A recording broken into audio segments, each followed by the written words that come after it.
One slap in a Missouri diner silenced a room, but 6 quiet words from an old veteran turned the tables completely. The sound of that slap didn't just echo inside the diner, it cut through the entire room like someone had dropped a glass on a tile floor. Forks stopped halfway to mouths. Coffee cups hovered in the air, untouched. You could almost hear the ceiling fan creaking above the counter as people tried to process what had just happened. Eugene Carter, 81 years old, a black veteran with a chest full of history and a back that had carried more than most men could imagine, sat there at the counter of Louie's Diner in Springfield, Missouri. He wasn't asking for attention. All he wanted was a plate of eggs, some toast, and a hot cup of coffee before heading home. But trouble has a way of finding the quiet ones. Kyle Mercer, a broad-shouldered biker with tattoos creeping up his neck, had been sitting 3 stools down. He'd been loud from the moment he walked in, revving his Harley outside as if the whole world needed to know he'd arrived. His leather vest was patched with symbols that made a few customers shift uncomfortably, though no one said a word. At first, he just stared at Eugene. Then the muttering started. "You really think you did something for this country, old man?" Kyle sneered, leaning closer. His voice carried enough for nearby tables to catch every word. Eugene didn't flinch. He took a sip of his coffee, eyes steady, almost calm. Kyle wasn't satisfied. He slapped the counter, causing a spoon to rattle. "I asked you a question. What did your so-called service even do for guys like me?" The waitress, Brenda, froze mid-step with a tray of pancakes. "Kyle, don't start," she warned, her voice low. But Kyle stood, towering over Eugene, his presence daring anyone to interfere. "You don't even belong in here. You think wearing that old jacket with the army patch means something?" Eugene finally looked at him. His face was weathered but firm, his voice even. "Son, I don't need to prove anything to you." The room held its breath. Then, out of nowhere, Kyle's hand cracked across Eugene's cheek. The sound was sharp, cruel, and unnecessary. The veteran's head tilted slightly, but he didn't fall, didn't cry out. He just straightened his back, placed his palm over the counter, and steadied himself. Gasps rippled through the diner. A little boy sitting with his mother near the window whispered, "Mom, he hit him." His mother quickly pulled him close, shushing him as her eyes darted around for help. The truck driver in the corner clenched his fists but stayed in his booth. 2 teenagers by the jukebox exchanged nervous looks, their hands twitching toward their phones but unsure if recording would make things worse. Eugene adjusted his jacket, his eyes never leaving Kyle. The red mark on his face stood out, but his dignity was untouched.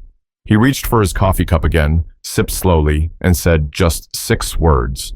"My son's on his way." That was it. No yelling, no threat. Just a statement delivered with the calm of a man who had seen worse battles than a bully in a diner. Kyle chuckled, shaking his head like he'd just won something. "What's he gonna do? He's probably just as weak as you." But some of the regulars knew the truth. They knew Eugene's son, and suddenly the tension in the air shifted. Not all fear anymore, but a sense of waiting. Waiting to see what those 6 words really meant. But Kyle had no idea what was about to walk through that door. The diner stayed frozen, as if someone had pressed pause on life. Nobody quite knew what to do. The smell of bacon and coffee still hung in the air, but it was like nobody noticed anymore. All eyes were fixed on Eugene. The old man sat there with his shoulders straight, hands resting calmly on the counter. He didn't shout. He didn't push back. He didn't even rub the sting on his cheek. That kind of reaction, the absence of it, almost unsettled people more than if he had exploded with anger. Kyle Mercer, on the other hand, fed on attention. He smirked at the silence, pulling his chair back with a screech of metal legs against linoleum. "See that? Not even a peep out of him," he said, turning to the room. "This is your so-called hero, an old man who can't even defend himself." Nobody laughed. Brenda, the waitress, set her tray down on the counter, her hands shaking slightly. She leaned toward Eugene. "You okay, Mr. Carter?" Eugene gave her the smallest nod. "I'm fine, Brenda." "Don't worry yourself." That steady tone, so matter-of-fact, made people glance at one another. There was no bitterness in it, no fear, just calm. The kind of calm that only comes from someone who's walked through storms before. Kyle didn't like it. He wanted fire. He wanted a fight. He stepped closer again, jabbing a finger at Eugene's chest. Answer me this, old man. What did all your medals, all your service, actually do for this country? You think anyone really cares? You're just another forgotten soldier." Eugene turned slowly, his eyes steady. "Young man," he said softly, "you wouldn't last 5 minutes in the places I've been." The words were plain, but the weight behind them made Kyle hesitate, if only for a second.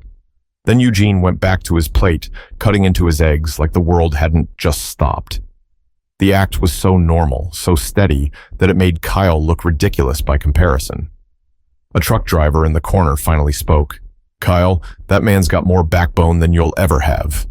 His voice was low, gravelly, and tired, but it carried. Kyle spun toward him. "Say that again?" The driver leaned back, unfazed. "You heard me." The biker's fists clenched, his temper rising again, but before he could react, Eugene lifted his hand, not to strike, but simply to set down his fork. He looked around the room, making eye contact with strangers, neighbors, people who'd been too afraid to say a word. "There's no need for anyone else to get hurt," Eugene said. "I told you. My son's on his way." Something in the way he said it, calm but final, silenced even Kyle. Brenda, still standing nearby, frowned. "Mr. Carter, you want me to call the sheriff?" Eugene shook his head gently. "No need. Let's give it a few minutes." People didn't understand it yet, but they felt it. They felt there was something behind those words, something waiting just beyond the glass door of the diner. Kyle scoffed, trying to mask the flicker of doubt. "Your son, huh? What's he gonna do? Call more old men to back him up?" Eugene didn't look at him. He just sipped his coffee, that red mark on his cheek still bright against his skin. And the strangest thing was, his quiet dignity started to weigh heavier in the room than Kyle's rage. Customers who'd kept their heads down were now sitting straighter. Some nodded subtly at Eugene, as if giving him silent support. The slap had hurt, yes, but it had also revealed something about this man, something steady, something unshakable. But the silence wouldn't last forever, because whispers were about to ripple through the room. The longer the silence stretched, the heavier the air felt inside Louie's diner. People wanted to speak, to break the tension, but most didn't know how. That's when the whispers began, low, uncertain, but impossible to ignore. At the booth near the window, a mother leaned toward her teenage daughter. "That's Eugene Carter," she said softly. "He fought in Vietnam. Everyone around here knows his story." The daughter glanced at Eugene, eyes wide. "He doesn't look scared at all." "No," the mother whispered back, "because he's seen worse than this." 2 tables over, a pair of college kids debated whether to pull out their phones. "Man, this is the kind of thing that goes viral," one muttered. "But if we record, that biker might come after us." The other shook his head. "I don't know. Look at that old guy. He's not even flinching. Maybe we should—" At the counter, Brenda tried to act like she was refilling ketchup bottles, but her ears caught every murmur. People weren't just whispering about Eugene anymore. They were whispering about Kyle, too. "That's Kyle Mercer," an older man said in a hushed voice. "Got thrown out of the Moose Lodge last month for starting a fight." "Figures," another replied. "Always looking for someone smaller to push around." Kyle noticed. He wasn't deaf. The sideways glances, the lips moving just out of reach, it ate at him. He wanted the room afraid, not judgmental. His pride was built on intimidation, and Eugene wasn't playing along. He slammed his palm on the counter again. "Y'all got something to say? Then say it to me." His voice boomed, shattering the whispers into silence. But Eugene, still sitting upright, didn't look at him. Instead, he turned slightly toward the little boy by the window, the one who had spoken earlier. "Son," Eugene said gently, "don't let a man's anger make you forget your manners. Respect is worth more than strength." The boy nodded, clutching his mother's sleeve. The diner grew still again, but the atmosphere had changed. Eugene wasn't just sitting quietly anymore. He was teaching, showing everyone in that room how to hold dignity, even in the face of humiliation. Kyle's face reddened. "Don't talk to him." "Talk to me, old man." He stepped closer, his boots echoing with each stomp. This time, Eugene finally turned his full attention back to him. "You've already said enough," he replied. "Now you'll wait with the rest of us." "Wait for what?" Kyle snapped. Eugene's words were calm, steady, almost quiet.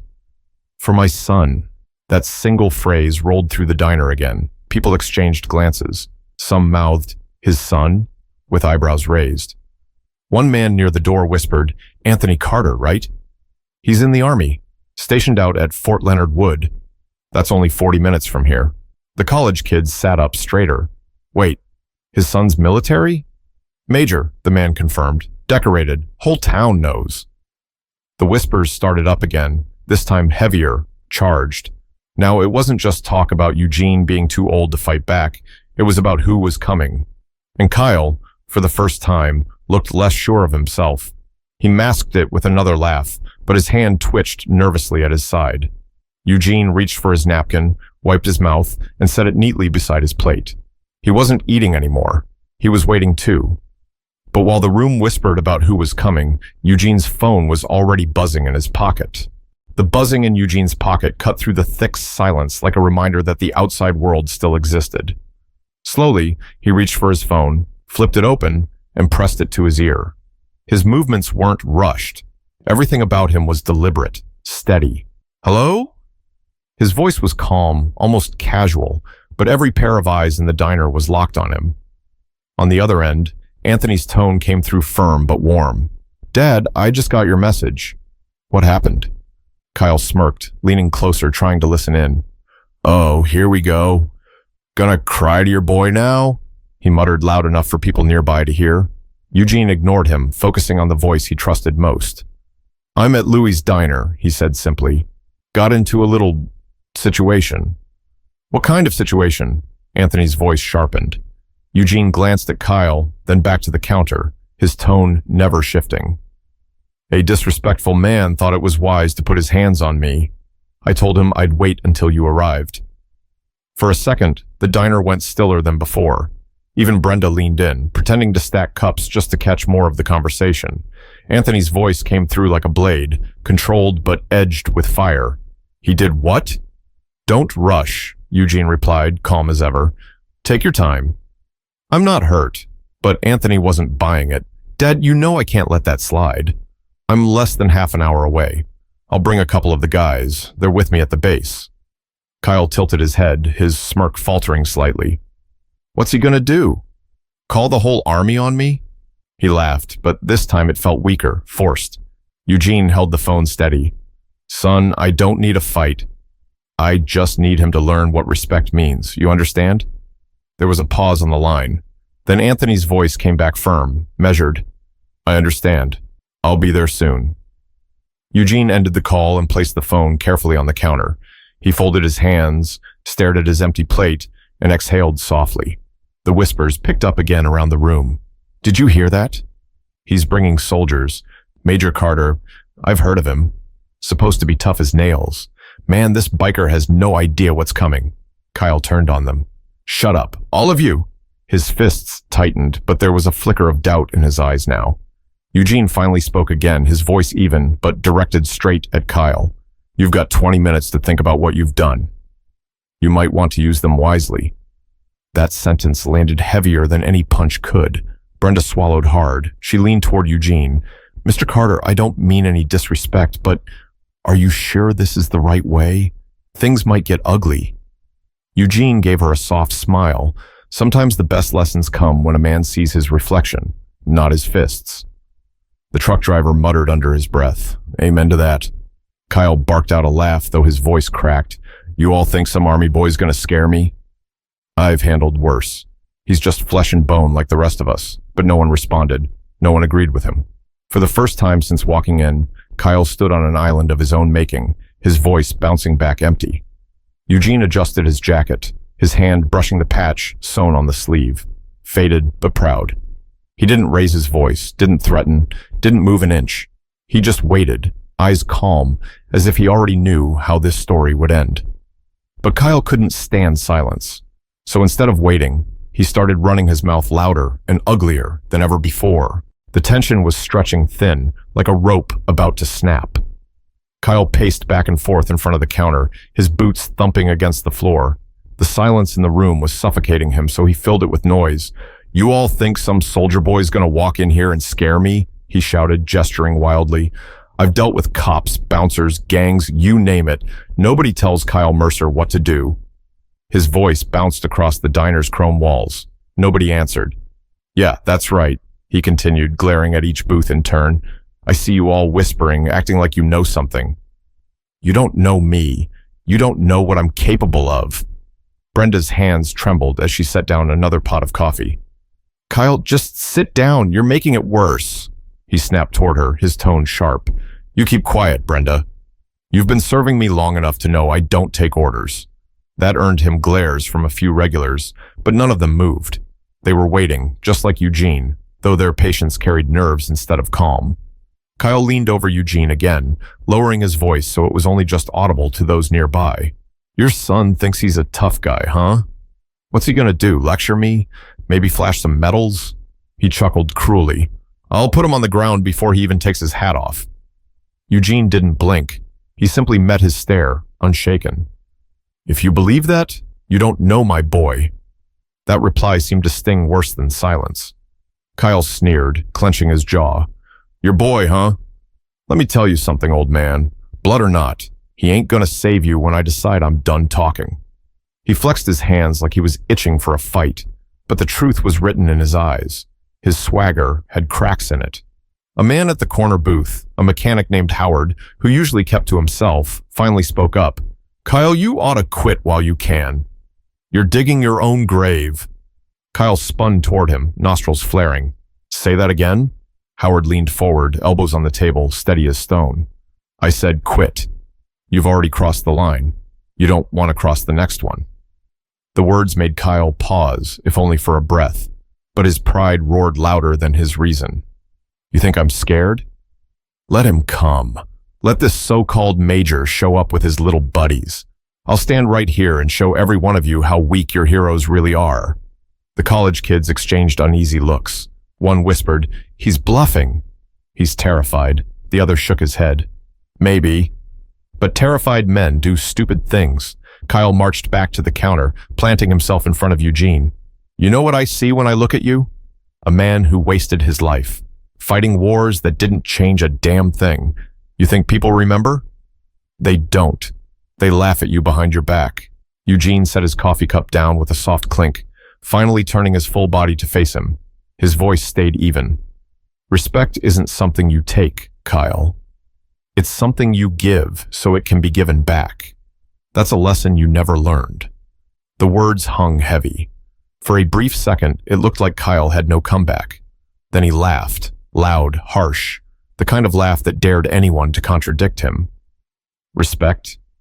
Respect doesn't mean nothing when fists do the talking, and when that door opens, I'll make sure your son learns the same lesson you should have. The truck driver shook his head, muttering to no one in particular. Man's writing a check his body can't cash. Eugene stayed silent now, his eyes steady on the door. Every tick of the clock on the wall pulled them closer to the moment. But the moment Kyle had been mocking was nearly here, because the rumble of boots was already approaching outside. The diner clock ticked, each second stretching longer than the last. Kyle was still pacing, muttering under his breath, when the sound came. It wasn't the roar of motorcycles. It wasn't sirens. It was the steady stomp of boots against pavement, measured, heavy, deliberate. The kind of rhythm that belonged to men who knew exactly where they were going. Heads turned toward the glass door. Conversations cut short. Even Kyle's ranting trailed off. The door swung open with a chime of the bell, and in walked Major Anthony Carter. He was tall, broad-shouldered, dressed in fatigues that hadn't even had time to lose the dust from training. His eyes scanned the room in one sweep, landing instantly on his father. Dad, Anthony said, voice low but firm. Eugene nodded once. Son. Behind Anthony, 3 soldiers followed. They weren't loud. They didn't puff their chests. They simply entered with a presence that made every booth straighten a little taller. Kyle's smirk flickered. He tried to cover it with bravado. Oh, here we go. Daddy brought the army. He spread his arms wide, grinning at the room. What, you think uniforms scare me? Anthony didn't look at him. Not yet. He crossed the diner floor, boots thudding, and stopped beside his father. He studied the red mark on Eugene's cheek. His jaw tightened, but his words stayed controlled. Who put their hands on you? Eugene didn't answer with anger. He just tilted his head slightly toward Kyle. Anthony finally turned.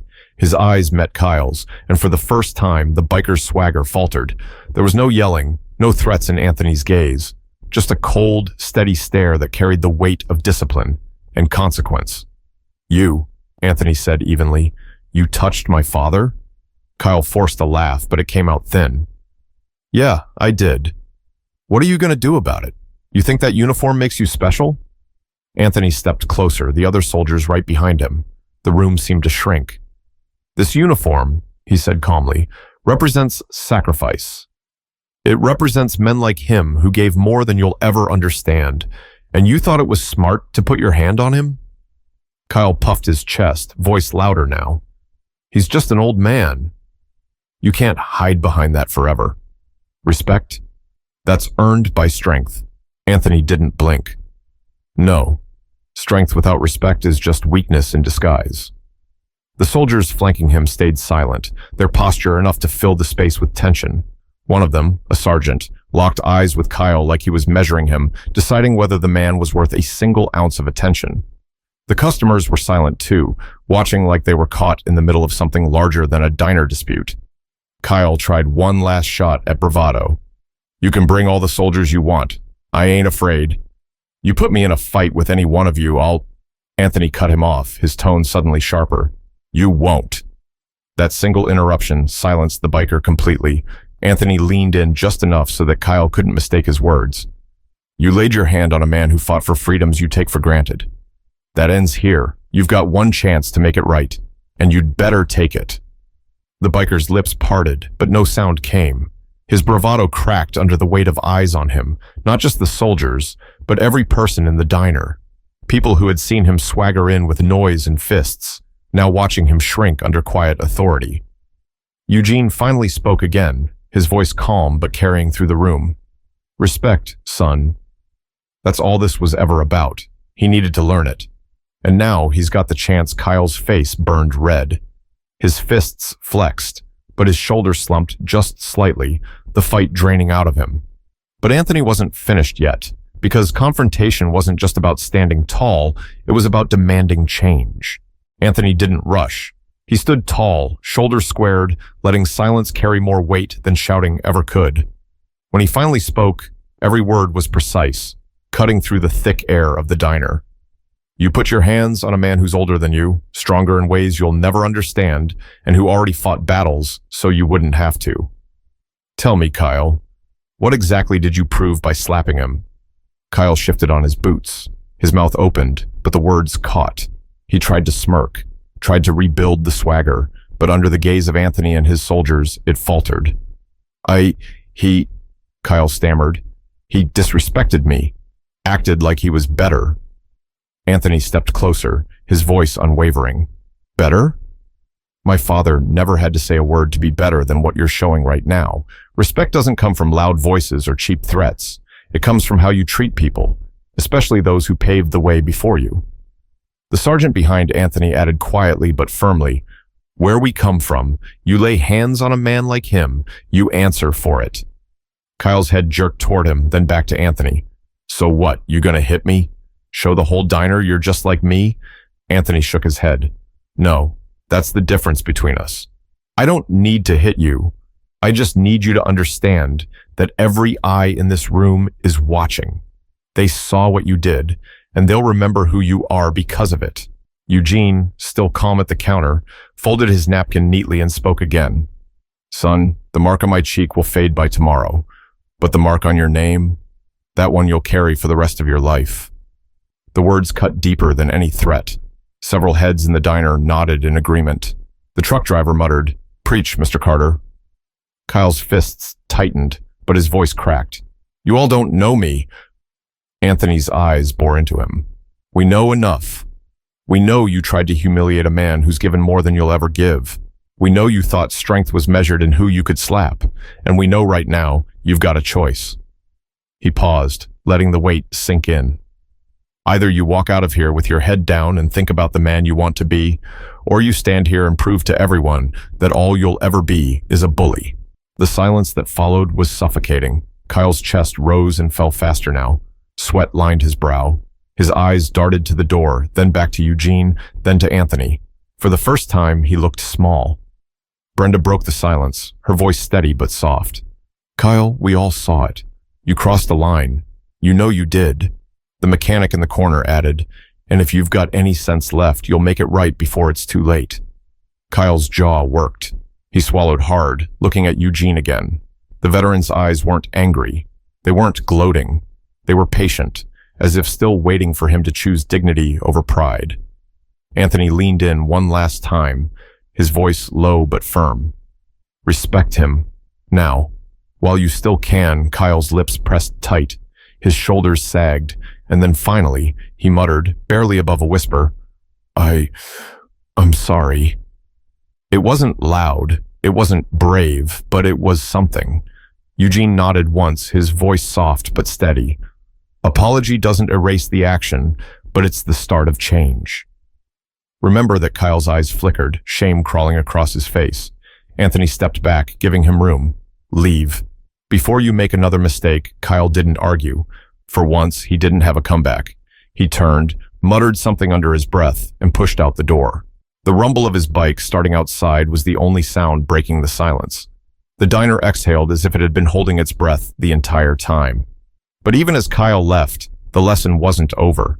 Because everyone in that diner had just witnessed more than a confrontation. They'd witnessed a choice, and Eugene wanted to make sure they understood it. The door shut behind Kyle with a clang, leaving only the low rumble of his bike fading into the distance. For a long moment, no one in Louie's diner spoke. People looked at one another, then back to Eugene and Anthony, as if waiting for permission to breathe again. Eugene finally broke the silence with a steady voice. It's over. You can all finish your meals now. A few nervous chuckles rippled through the booths, the kind of sound people make when tension begins to ease. Brenda stepped forward, resting a hand lightly on Eugene's shoulder. Mr. Carter, you need some ice for that cheek? He shook his head. No, Brenda. I'll be fine. I've taken worse hits in my time. Anthony looked at him, frowning. Dad, you shouldn't have had to take that one. Not here, not at your age, not after everything you've done. Eugene sipped his coffee, now lukewarm, and set the cup back down. Life doesn't wait until you're ready for it to test you. That boy gave me his hand in anger, but in the end, he gave me his words in apology. Sometimes, that's all you can ask for. Anthony's soldiers exchanged glances, as if even they weren't expecting Eugene's calm reflection. One of them finally spoke. Sir, with all due respect, you handled that better than most of us would have. Eugene smiled faintly. That's the thing about age. You stop wasting strength on proving yourself. You learn that the loudest man in the room is usually the weakest. The truck driver leaned forward in his booth. Ain't that the truth? I'll remember that one. The mother near the window, still holding her son, added softly, My boy needed to see this today. Needed to see what real strength looks like. Eugene turned his eyes toward the boy and said, Remember this, son. Respect is never earned by fists. It's earned by how you treat people, even when you don't feel like it. The boy nodded, wide-eyed, like he'd just been handed something valuable. Anthony rested a hand on his father's shoulder. You've been teaching lessons your whole life, Dad. Guess today was no different. Eugene chuckled lightly. I've still got a few left in me. The soldiers relaxed, the room settling back into something close to normal. Plates clattered softly, conversations picked up again, though they were different now, quieter, more thoughtful. Every person in that diner had witnessed something they wouldn't forget. Anthony finally turned back to the customers. What you all saw today, don't let it stop here. Don't let it just be a story you tell later. Think about the kind of person you want to be when the moment comes for you to choose between pride and respect. Because one day, it will come. His words landed with the weight of truth. Heads nodded slowly, one by one. Eugene finished his coffee, slid a few bills onto the counter, and stood with the same quiet dignity he'd shown from the start. His cheek was still red, but his spirit hadn't taken a scratch. He looked at Anthony, then at the soldiers, then at the crowd. Don't measure a man by how loud he shouts, Eugene said, his voice carrying across the room. Measure him by the respect he gives, even when he thinks nobody's watching. With that, he buttoned his jacket, gave Brenda a small nod of thanks, and walked toward the door with his son at his side. The diner watched him go, the bell above the door chiming once more. Nobody moved until the sound faded, but every person there knew they'd just witnessed something they'd carry for the rest of their lives. And maybe, just maybe, Kyle Mercer would carry it too. Stories like this remind us that dignity, respect, and patience will always outlast anger, mockery, and pride. If you believe the world needs more of those values, share this story with someone you care about. Let it be a reminder that strength isn't about who you can hurt. It's about who you choose to honor.